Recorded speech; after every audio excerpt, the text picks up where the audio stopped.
જય Ganesh, happy morning. હું Shaunakesh Pathak, professional tarot card reader અને ન્યુમરોલોજિસ્ટ છું. જે કોઈને પણ ફેમિલી, હેલ્થ, વેલ્થ કે રિલેશનશિપ રિલેટેડ કંઈ પણ ઇશ્યુઝ હોય તેઓ મારી કન્સલ્ટન્સી લઈ શકે છે.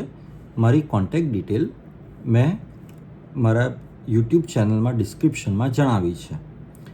ટેરો કાર્ડ અને ન્યુમરોલોજિસ્ટ હોવાની સાથે સાથે હું ફેમિલી કાઉન્સિલર અને બિઝનેસ કાઉન્સિલર પણ છું. તો જે કોઈને પણ કાઉન્સિલિંગની પણ કન્સલ્ટન્સી જોઈએ તેઓને પણ હું કન્સલ્ટન્સી આપીશ. આજે હું તમને સમજાવીશ ગરીબ, અમીર અને સમૃદ્ધ વચ્ચેનો તફાવત.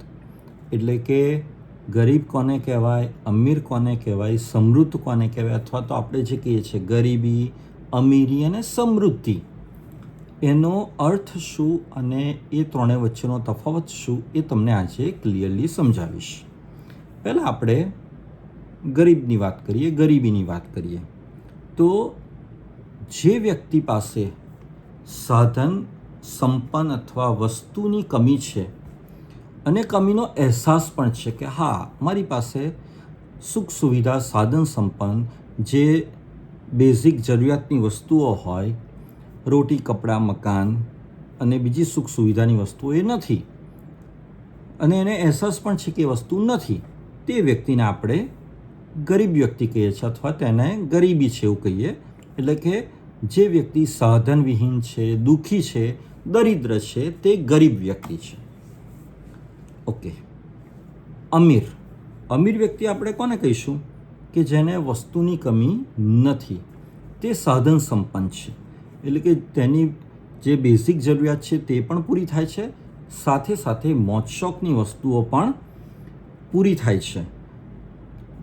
અને એટલે કે વસ્તુની કમી નથી, પરંતુ તેને કમીનો અહેસાસ છે.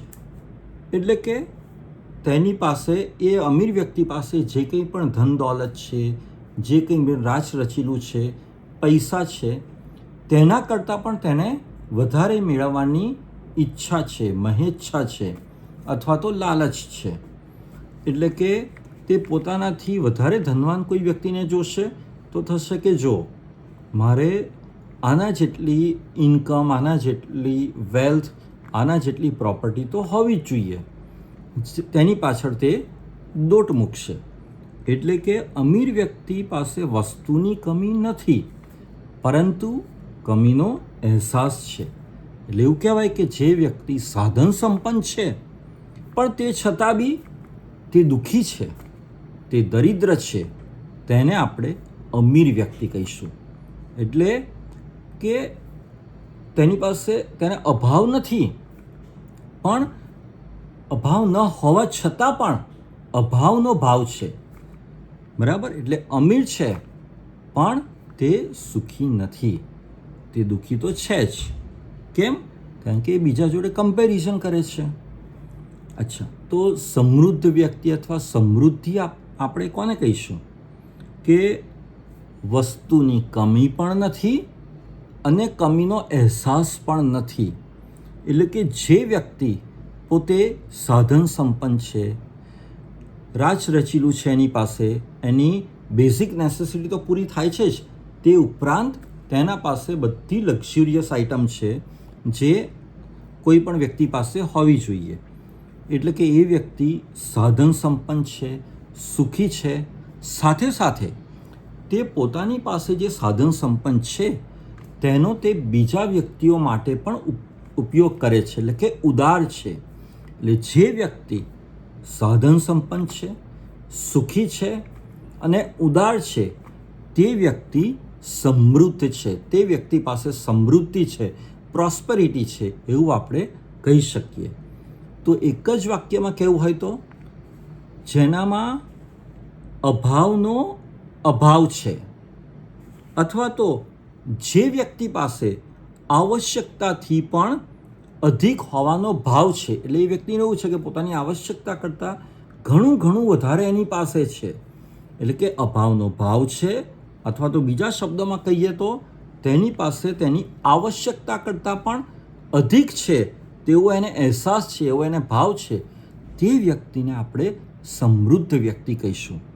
તો ગરીબ, અમીર અને સમૃદ્ધ એ ત્રણેય પ્રકારના વ્યક્તિઓમાંથી સુખી વ્યક્તિ કોણ કહેવાય? ફક્ત ને ફક્ત સમૃદ્ધ વ્યક્તિ.